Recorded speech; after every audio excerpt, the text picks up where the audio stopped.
Welcome, guys. It is another episode of the One Step podcast. And you know, I am always so excited. I am always so enthused to hear these stories that are so inspirational and to be a motivation to others. Now, this season, we have been looking at love, relationships. How are we making it work in 2024? A lot of times, persons think that marriages and relationships no longer work unless you're very old. But today we have two young persons who are doing their due, and they're doing it in a happy way. And you know me, I love love. So we are going to dive into the story of Mr. and Mrs. Walt and Sianique Carter. That's what you said? Or do you just simply say Mr. Walt Carter and Mrs. Sianique Carter? Mr. and Mrs. So we want to dive into that story in a bit. So please call your friends. Call your loved ones, get in front of your devices because you don't want to miss this hot story. All right, we'll be right back. At the Vallejo Experience, your total wellness is our concern. We offer professional counseling for a variety of life's personal and corporate challenges, including grief, bereavement, and post-traumatic stress. Our corporate packages also include competitive coping strategies, individual and group dynamics, professional development, and retreats. Perhaps you just need a wellness assessment or some help understanding who you are to restore your emotional balance. Whatever your emotional needs, remember, the journey of 1,000 miles begins with a single step. Take that step with the Vallejo Experience. Talk to a specialist today. Call us at 1-784-498-7772 or visit our website at www.vallejoexperience.com. So we are back and we are here again enjoying the lovely ambience of the Sunset Shores Beach Hotel. And today, my lovely guests, they are Walt and Sianique Carter. Now, I know Sianique way before I knew Walt, but guess what? You know girl talk. I remember it was a few years back, and Sianique and myself, we were a part of a worship program with Mints, yes. And we went all the way to Barbados, and it is the girl talk that made me learn about this man called Walt Carter. So you're going to hear about this love story because it is indeed a love story to be remembered and to be placed in the books. Welcome, welcome, welcome. Thank you. How are you guys doing? You're fabulous. You're looking fabulous. So that's a very good start. So I want you to tell the persons a little bit about yourselves individually first. Alright, cool. So my name is Walt Carter. I am no stranger to the Vincentian population, especially if you're in the gospel arena. Yeah. Mm-hmm. I'm a profession, I'm a musician. I love music. I live and breathe music. My wife tells me sometimes I love it a little too much. But it's what I love, it's what I do. I'm married to this beautiful woman, Sianique Carter. And we have 3 beautiful girls together. Mm-hmm. I love God. Yeah, I'm a girl dad. Mm-hmm. I love God. I love the things that God do for me. I love the way that He loves me. Mm-hmm. I just love God. Yeah.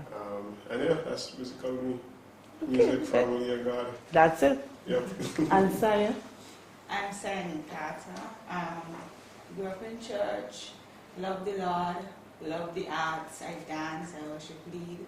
I'm at a new stage in life where I'm a mom of 3, mm-hmm. and I'm enjoying it. I'm just taking things one day at a time. Yes. Young mom and dad of 3 girls. And what are the ages of these 3 girls? 7, 4, and 1. And so 1. 3 years. Oh my God. So your hands are definitely filled. Yes. Okay. Yep. Before we get into the part where we speak about parenting, give us a bit in terms of your love story. How did you meet? How did that magic happen in terms of who locked eyes first? Who decided, like, boy, this is definitely something to pursue? How did that go? Well, I actually saw him first, mm-hmm. playing as you might guess. It was at my church. They were having a worship concert, and I saw him there, at the keyboard, and I was like, young man looks interesting. But I was dating someone at the time. Saya?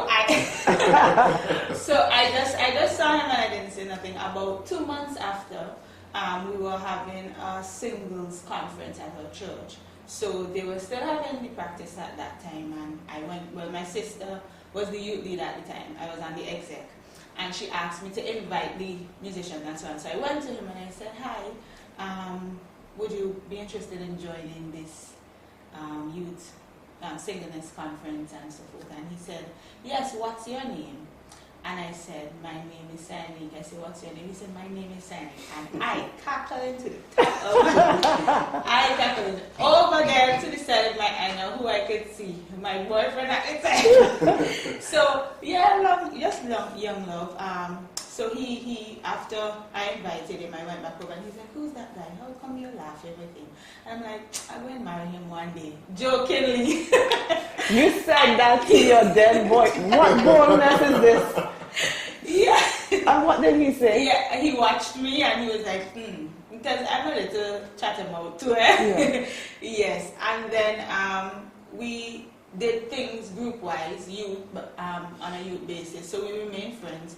However, probably a month or so after that relationship ended. So we had a group, we hung together, we studied the word together, we went out together, and that's how our friendship built. We were friends for a very long time. A very, very long time, and with a group. So we all just had a good time together. So it wasn't like zoning in to say, "Hey, let's date." No, okay. Because I think because I had just came out that mini relationship that we weren't in that place where we were saying that we were ready to date and so on like that. Right. So yeah, and we enjoyed each other as friends. Sometimes we would go fishing. Sometimes we would just go out and have lunch and talk about everything possible, every single thing possible.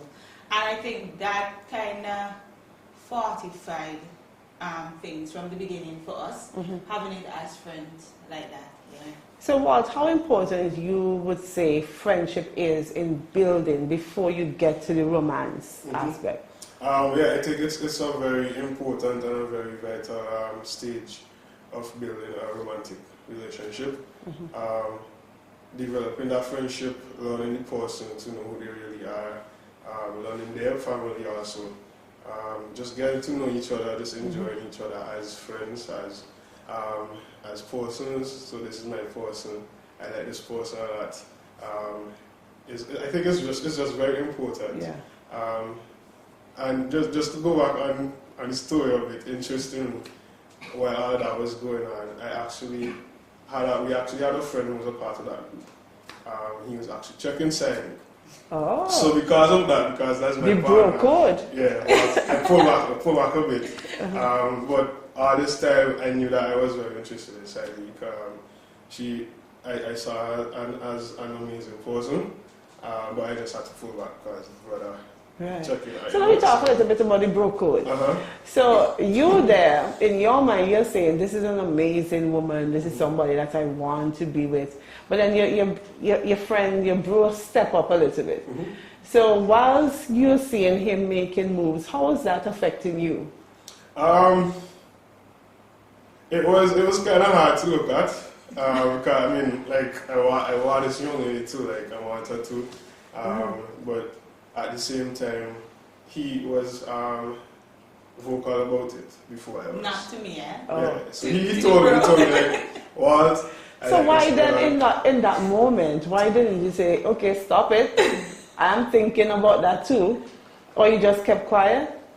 Yeah, no, you see, I could have done that, but I guess I don't know, just being a good friend, I just allowed him to go for it. Yeah. So before we move on, let's talk a little bit about the fact that we live in a microwave society now. Everything is fast. The whole concept of friendship and group dating and all of these things seems to be something that young people now would say, we don't have time for that. We're not about that. And then there's the whole thing that they say, "Oh, we don't trust people, we just want to be in our own spaces," especially too when we think of young people in the church. What would be some of the main benefits, just to itemize them a little bit more, for them to understand why group interaction, group fun, group dating, group friendships work better in terms of building that foundation? First off the bat, I would say, accountability. Yes. It keeps your purity, yeah, for a Christian young person. Also, you get to see this person freely. Yeah. If it's one-on-one, I could put on a show, try to be pretty, hide my frustrated side, you know. But in a group setting, you're able to be yourself. And I think that's one of the best things to have somebody fall in love with. You don't want them to fall in love with a lie. Right. Yeah. So, Yeah. I don't know if you want to I think another good reason is you get to foster a community of persons who could be there for you. You get to live life with them. And having that support is extremely important in a relationship. Yeah. I mean, that is so integral, and I think it's often overlooked. And I mean, in our society, in our world now, perhaps the level of support or accountability is watered down, because people no longer want to tell you the truth. To say, hey guys, what you're doing is, no, I don't think you should do that, because we want to please everybody. We want everybody to be our friends and to be okay. So we tend to turn a blind eye and a deaf ear to a lot of things. But as Christians more so, it's important to have that spiritual accountability. Yeah, definitely. Yes. Okay, good start. So we're going to take another quick break, and we're going to be right back.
Remember, we set up and you just show up. Make your next picnic a luxury picnic. So we heard about the bro code, and this is something that one of these days you have to dive into a bit more. Maybe we'll have a panel of males come in just to talk about what is this bro code thing, because sisters, we don't do it so much. And we heard about group friendships and making sure that you build that foundation. So we're going to move a little now into the romance. Here is Walt's friend, Walt and Sianique. And we're at a point now where, okay, you know what? I need to make a move. How did that go? How did you move from the friend zone into the romance phase? Yeah, so this friend of mine, he slacked. And it was meant to be. So he stepped up first, had something. Not really, no. We were friends. Yeah, they're just good friends. Yeah. Okay. He was interested romantically, but Sianique, on the other hand, yeah, she wasn't. Thankfully, yeah. So when he slapped, I actually spoke to him and said, bro, I've been interested in this young lady also. Is it okay for me to pursue a relationship with her? Was that important? Yeah, it was. For me, saving, because that could kind of bring tension in you and the brother's relationship. Right. I didn't want to bring any tension, so to break that, I think it was best for me to go and say, Yeah. to pursue this young lady, is it okay? And yeah, he said yes. And then from there, that's when I started taking Sianique out. We started going out, just getting to know each other. We had a lot of good times just talking. We sometimes went on the dock, spoke for hours. Over the phone, we spoke for hours. The from then going into communication was one, good. Yeah. communication was key for us.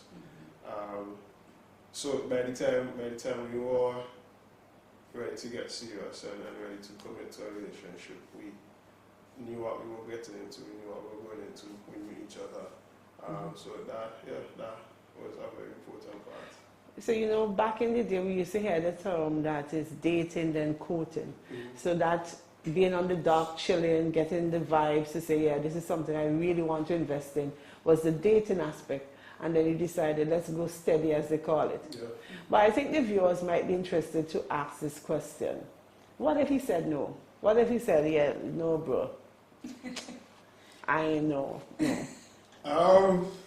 Yeah, if he said no, I still was going through. Yeah. Cause I knew what I wanted, and I saw what I wanted and what I needed also. And yeah, nothing was going to get any better. Being clear about what you want and what you need in a partner, that's so important. Yeah. And one of the things sometimes we want to see, I want to get the perfect guy or the perfect woman. Did you work on yourself? Did both of you take the time to actually work on becoming the partner that you were pursuing? I would say yes, and I think that's why it took us so long to actually say, this is how I feel. So mind you, he is pursuing me and I'm clueless, eh?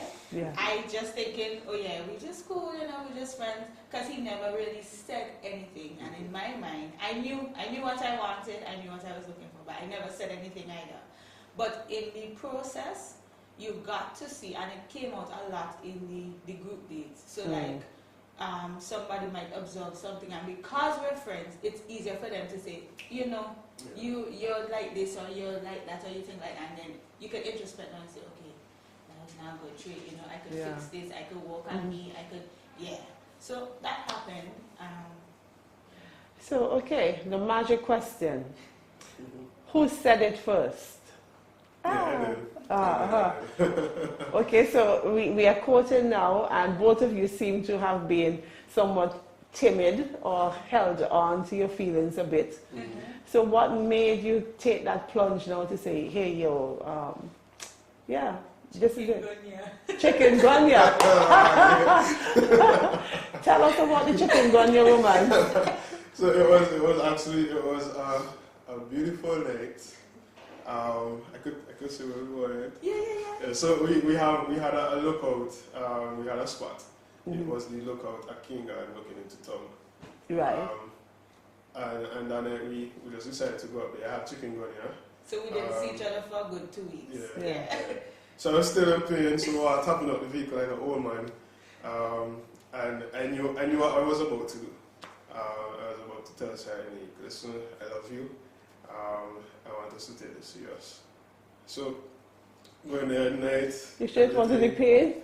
No, it wasn't the pain. So going there, we sat down, started talking, and then I finally mustered because she said, Sianique, I love you. It's been a while now. And I will take things serious. And yeah. Oh, and after that, she was like, yeah, I love you too.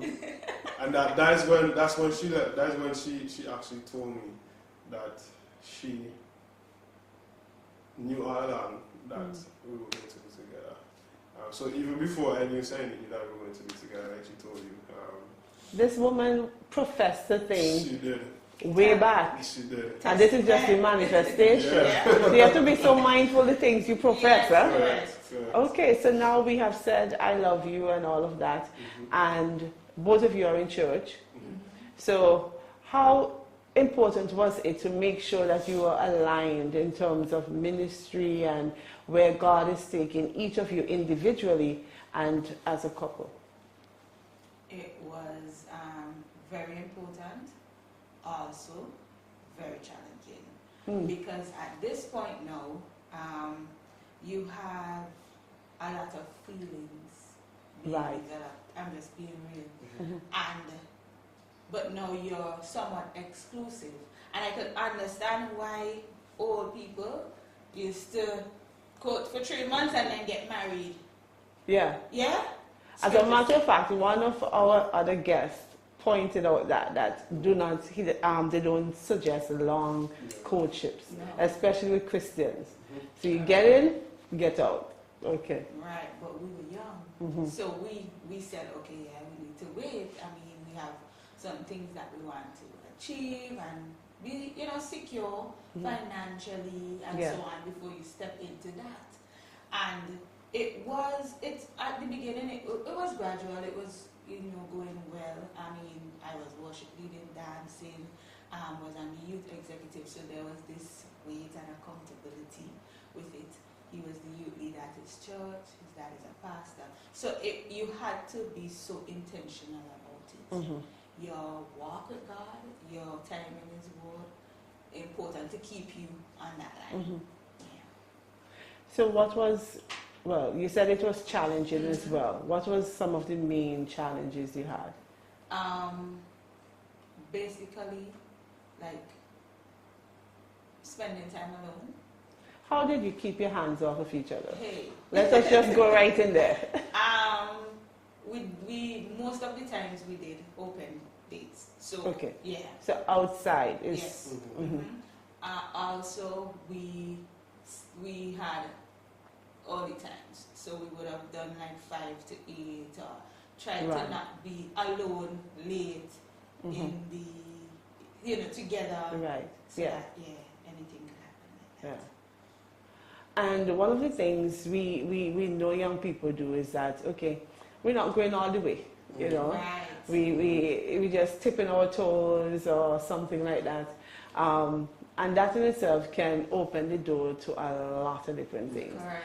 So if you were now, based on your own personal experiences, what you went through and where you are now, if you were to say to any young persons who are dating, what would be your advice in terms of maintaining a level of holiness, righteousness, and all of that good stuff? Yeah, I would encourage persons to like Sianique said, try and do it within a crowd, within a community. Run away from being alone, because being alone, I mean, both of you are attracted to each other. Things could happen. Could start kissing, could start hugging each other, and then it leads down to that road. It does. Yeah. So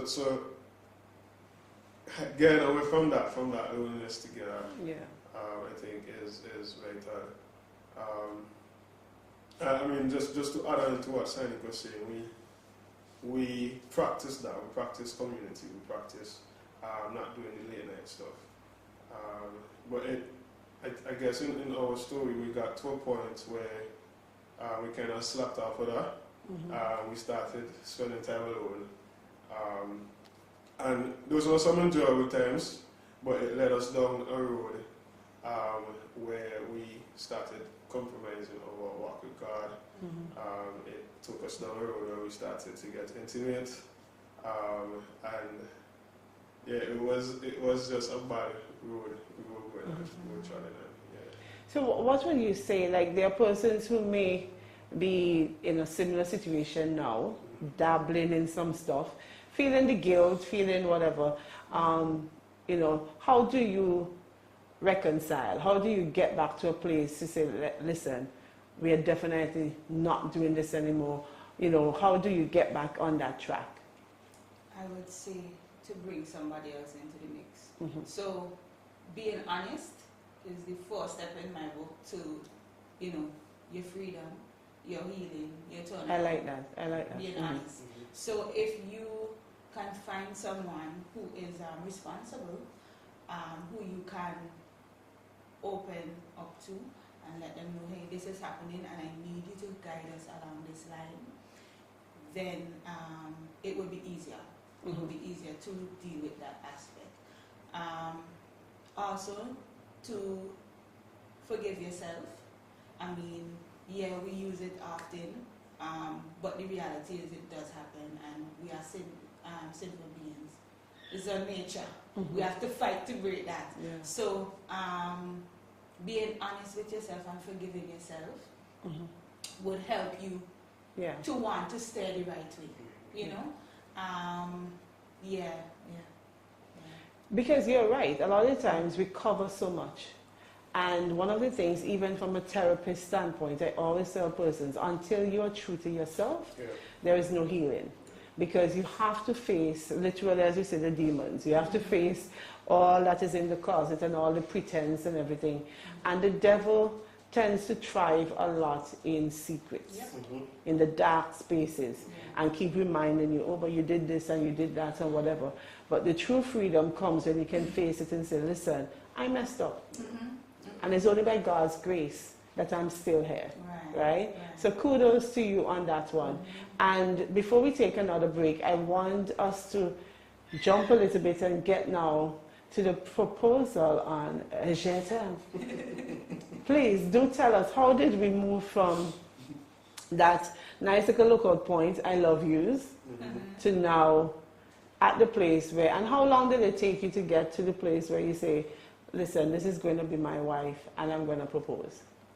Yeah, so before we got there, so like I was saying before, we went down a road of intimacy and so on, and out of that we had a child out of wedlock. So when that happened, we decided and agreed with each other that we're not going to force ourselves into marriage. We're going to take our time, not because we have a child, we're going to get married. We're going to take the time, continue getting to know each other and making sure that this is what we really want. And foster a healthy relationship with God. Mm-hmm. Because that was important. The restoration after, that is what was important. If we did not get back there with God, we wouldn't have been good for each other. Mm-hmm. Yeah. Mm-hmm. Because going through something like that, it brings this weight from outside and inside. Yeah. Yeah. So the restorative process of that, and we were so happy that we had persons around us who could have brought us and do session with us, take us back through, share the word over. I mean, things that we knew, but it comes so different when you live it. Yeah. When you live it. Yeah. So. And I mean, you are a pastor's child, so I could imagine the scrutiny and the judgments and everything that came with that. So how did you navigate that? How did you work through that? It was a hard period. It was a hard season to live through. A lot of the persons who you would have expected to have your back and to encourage you and to lift you up, a lot of those persons were the ones who would have been like, oh, he's a pastor kid and you do this. And I mean, yes, I know people expected better of me, but they would just bash down like, we expected better of you. You shouldn't let this happen. So instead of trying to lift me up from it, trying to lift me up from it, they kind of bash me. It was a hard time to go through. But the good thing is I had a relationship with God. So I was not going to allow that to affect that relationship. So I was like, you know what? I messed up. I realized that I messed up. I accept that. God He already told me that He is right there to forgive me. All I have to do is repent. And I did that. And from that, that's where I felt the peace of God in the whole situation. I mean, people were still talking, but we knew where we were. Because people would just continue to assume you guys are still being intimate, you guys are still messing about. But, you know, how did you, what boundaries or what did you put in place to make sure that you did not take over again? At that point. So we delved into the word even more. Like, because as we say, it was a very difficult emotional period. So we were intentional about the word. The only time that we spent time together were in the day. And then we made a commitment that we would not do that. Not because of the result of our actions, but because of where we were spiritually and how it felt. When you have a relationship with God and you step away, you can feel the difference. And it's not a good feeling. It's not a good feeling. Feeling like you know, like, am I praise being heard? You know, am I left out, abandoned? But it's not like that. That is how we feel. You know, God welcomes you with open arms. So that is some of the things that we did to keep us here. We also did a three-month restorative course with Pastor Kirby. Shout out to Pastor Kirby, so grateful for that. And that just kind of boosted us back up even more through that. So this is a course that he has open to everyone, like at his church? I'm sure if you reach out, you will be able to. And this is Pastor Kirby at Living Water? Living Water, yes. Okay, so anybody who might be in similar situations, reach out to Pastor Kirby. Yes. Yeah, that is very important because a lot of people mess up in church, whether it's fornication or whatever. Yeah, and people think fornication is the biggest thing, but there are so many other things. You know? And they mess up, they get into that mess, and what the church would do, they would discipline that person without helping them to restore. Yeah. So having something like that, a program like that, is extremely important. And I really want to put that plug in for more pastors, leaders, whomever might be listening, the importance of restoration and bringing people back, reintegration, and understanding that your past is your past. And once you're putting in the work to move forward, do not dredge it up. Do not take you back there, because God has already placed it in the sea of forgetfulness, right? And one of the things I can identify with Walt, because being a pastor's kid, I grew up as a pastor's kid, and people think that we are superhumans, you know, that we are not human to the point that we don't feel how others feel. We are not enticed by, or you shouldn't, you know. So we have to keep it real that pastors' children actually carry a lot. Okay, so we got now to the point where you have decided that you're going to propose. Why on the stage? Why in that way? Yeah, so interestingly, Sianique always wanted to go to Paris. I always wanted to do a proposal at Paris. But financially, we want to go to do that. And I have this show Jozelle that I normally do. So at this particular year, I named it Jozelle, A Night in Paris. So I created my own Paris. You brought Paris to St. Vincent. I like where we're going with this. Okay. And that's where I decided, you know what, bring Paris to St. Vincent, and I am going to make this a special night for Sianique. And yeah, she came up, we did a song together. I remember. Yes. And then she was about to go off stage when I asked her to turn around. And yeah, the proposal was done. Did you have a clue of what was going to happen? None. So I know that, well, by then we would have had a baby. She was a baby still.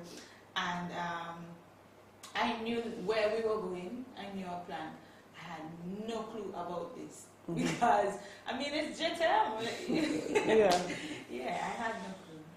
So in that moment, how did you feel? Oh was God, it a lot of pressure, No. all the eyes, whatever, or you just simply disappeared in that moment and it was just you and him? It was magical. It was anything that any young girl would dream about. Yeah. You know, it was magical and romantic. I cried. Yes, we remember. We remember. It was so spectacular. And the thing is that same community of friends we had, they were all there, and they all knew, and they didn't say a thing to me. So I was like, you, yeah. But it was magical. It was a really I'm happy. Nice turning point. Yeah, it was. It was very special. Yeah. And one of the things I always say, I like when people listen. So the fact that you listen to something that she always wanted, and then when you make an effort, that you actually, I can't get the authentic thing, but I can create something, you know, and that really says a lot in terms of the love and commitment you have towards someone. So I know you're at the edge of your seats and you're all enjoying this so far, but you're going to take another break and then we're going to come right back.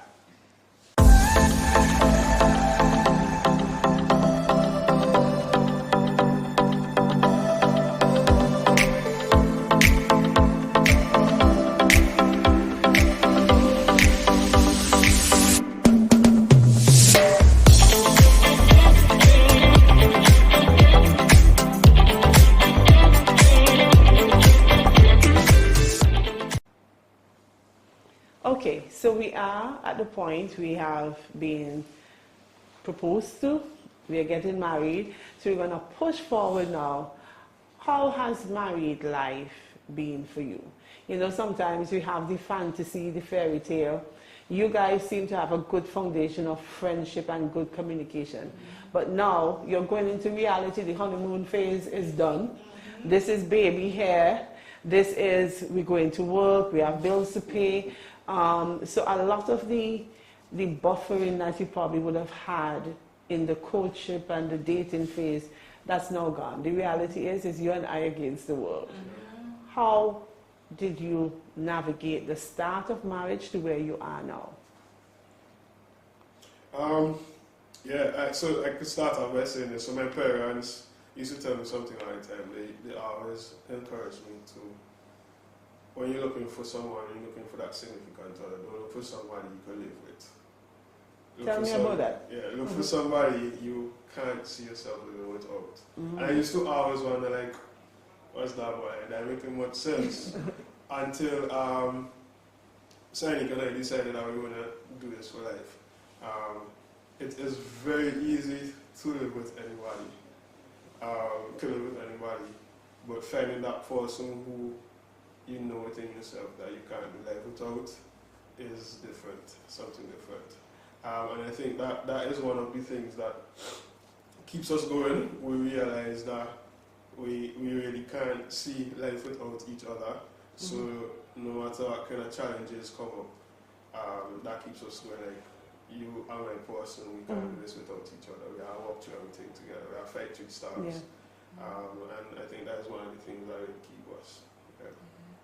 So in those rough patches, those moments when you look at him, I don't really love you right now. I don't feel I like you right now. I don't feel like I want to be around you right now. How did you work through those? So one of the most important things is think about your feelings, but don't always say them. Okay. Yes, because sometimes within a moment, given all the elements of what is happening, you can get emotional and irrational. Yes. You could see things outside of what they really are, and that would cause you to say things that you don't really mean. So we had to manage that, like in the difficulties, be mindful of what you say. Also, a prayer life is very, very, very important. Pray about everything. He hears everything, pray about everything.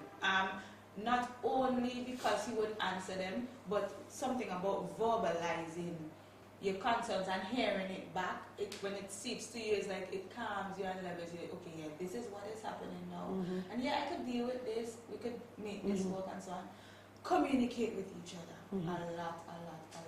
The simplest, littlest, insignificant thing can make a difference. Yeah. So you have to talk about it. So say what's on your mind. Yeah, always. Also, marriage is not for kids. No. No, it's a lot of work. It's hard work. But it makes you grow up fast. Yeah, real quick. Real quick. So you have to create your mental space around that. Stay focused. Like, this is for life. You know, it's gonna get hard. That's the reality of it. But you have to purpose it in yourself that you're gonna work through it, no matter what.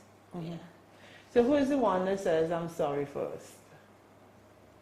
You truly. I think me. Yeah. Not because he's not sorry, but Walt is more reserved. So he would internalize it first, and to make sure that when he says it, he's genuinely saying it. Yeah. It's quicker for me to say sorry to plaster, so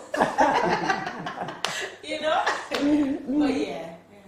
And you said earlier that you have 3 girls, 3 young girls. Yes. So, and both of you are young. How long have you been married now? 6 years. It's been 6 years. Oh my gosh. Usually the woman knows this all. Okay, so 6-7 years. And you have 3 girls, very young. You guys are still somewhat in the honeymoon phase, still being young and energetic and all that. How are you managing parenting and marriage and ministry? Oh yeah. Thank God for grandparents. Amen for that. Shout out the grandparents. To Nana and Papa. Trust me. So we realize that we have to be intentional about our time as much as we are intentional about family time. Yes. Yeah, so striking the balance is important. So we had to set aside times where, hey, the kids would have to go stay with Nana and Papa, and we need to mesh as a couple. Because when you don't do that, when the challenges come, it's like you don't have that strong bond, so they can break you down. It's easier for them to, you know, chip off at your sculpture. Right. When you're standing strong together, it's easier to face the challenges and win them. Yeah. I agree. Yeah. And so the date night, or set aside that personal time. Do you have the, as they say, the mom guilt when you're not there, especially with the little one? No, not now. I used to. She still has it. Like, so just like 2 weekends ago, we decided that we were going out to the Grenadines just to enjoy ourselves, both of us. And we done it. Who's calling first? Where the kids? My girl was like, wait, Walt up now with the kids. Did Gia eat? Did she bathe? And like, babe, grandparents, no, Papa has she covered. So let me just enjoy this moment because we don't get talking. Right. So yeah, she's always concerned about it. I'm growing. I'm getting Well, it's part of being a mom, right? Yeah. And ministry. I know you guys, your ministry is in sync, and that is so important. Do you actually spend time together building that side, or both of you are doing individual things? A bit of both. A bit of both. Yeah, which is important, because if you constantly do it together, it's like you're constantly leaning on the person for support. But when it comes to ministry and your walk and relationship with God, it's still a one-on-one thing, even though you're a couple. And I think when you have that good one-on-one, then this will be perfect. Yeah. So as you build that, you come closer. Yes. Yeah. Okay, that's fine. So what were some of the highlights so far of your 6 to 7 years, that you think you want to mention to say, boy, this was definitely something that I'll remember forever and ever, amen, other than the proposal?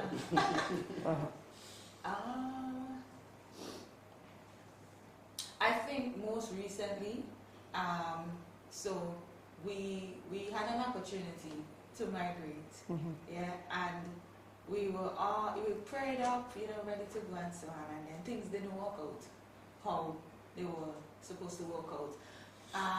Within that, so many things could have happened, as in between us, but because of the relationship that we built over the years, it was just like, okay, God got us. Like, it was a difficult season. It still is, but that relationship that we have with each other kind of just kept us true. That flow of things for that season. So that would stick out to me forever. Yeah. Because It's just a bonding moment again. Yeah, it was like total dependency on God and connection with just both of us. And what would be your highlight? One of the things that stuck out. Yeah. I think one of the most recent highlights is that same scenario. But one of my favorite all-time events that I would not forget is Sianique's pregnancies. Yeah. Yeah, it was an experience like that. I don't get into it, I'm going to buy a sweat now. But just seeing Sianique go through that and bring in a new life, it was amazing. It's just amazing to see. Yeah. I mean, Sianique, being a friend of mine, I would say Sianique had some tough pregnancies. Tough pregnancies, but it showed me her strength. And I remember, I think it was with your first child when I came to the hospital, and Sianique was more encouraging to me than I probably was to her, because Sianique was just determined that, I'm going to stay positive, I'm going to stay prayed up and all of that good stuff. And I must admire, that's something I admire between both of you, in the sense that you're young, it's easy to give in to the youthfulness, but you have learned how to weather the storm. And this is something that I would want to encourage both of you to always remember, to keep leaning into each other. And at the end of the day, the world is outside, and both of you together, you're in a better stable position than if you are apart. And you just said it a while ago that the bond was so good that even though things didn't work out, you were able to navigate and work through it. Because why? You had each other. Yes. And more so, you have God. So we are going to wrap up now, but what I want you to do is basically, a young couple is there, probably at the point of giving up, saying, but they say, well, you know, this is not what I anticipated, this is not what I thought it was going to be, I want to walk away. What would you say to that couple right now? So you could just turn a little bit and just speak right there to them. What I would say is to take a step back. Don't make a quick decision because of a difficult season. If you look at our year, there's the rainy season, there's the dry season, there's the cold season, like we're living in the North Pole. But it's a season and it changes. It doesn't last forever. And if you take a step back and you try to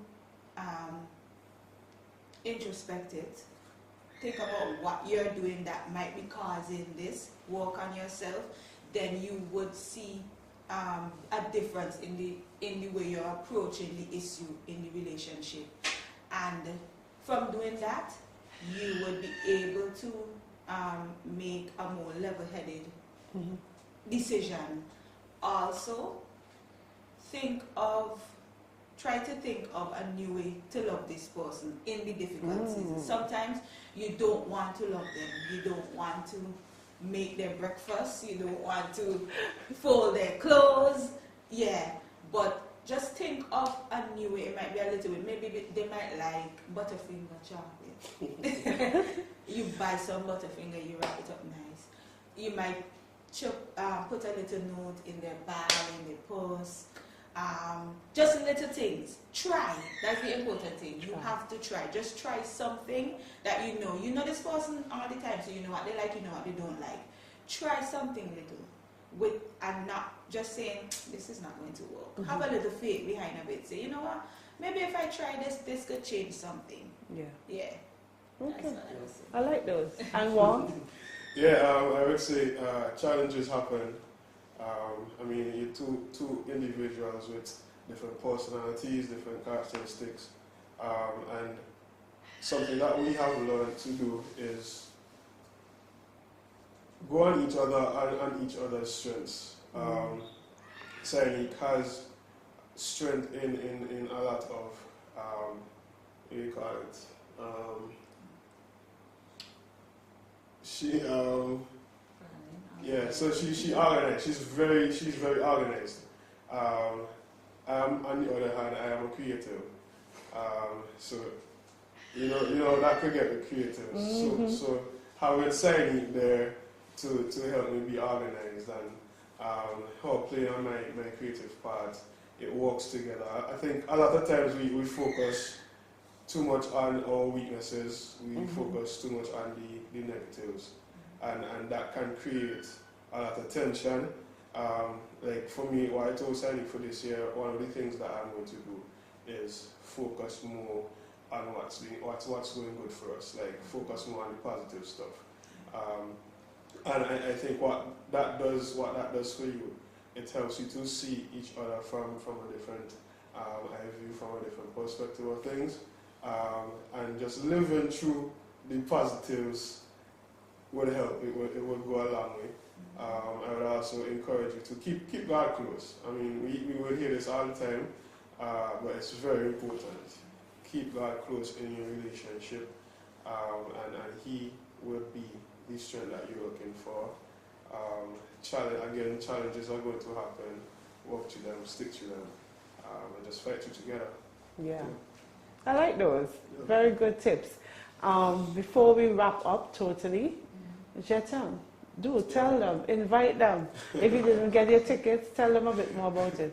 Yeah, so if you wonder what Jozelle is all about, it's a Valentine's event, musical event that I put off annually.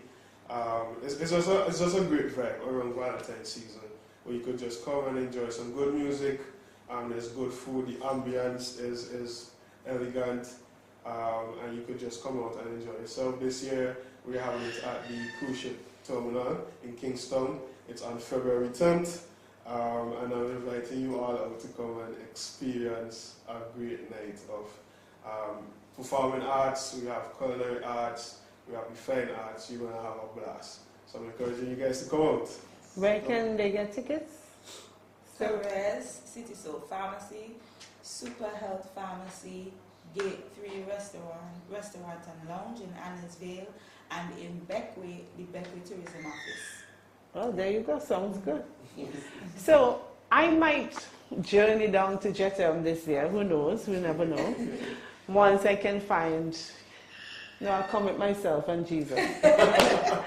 But as I said, I love love. We love love. And we are saying for this season, relationships still work. Yeah. You just have to put in the right mindset, be committed to work towards loving and growing together, and most of making sure that God is the center.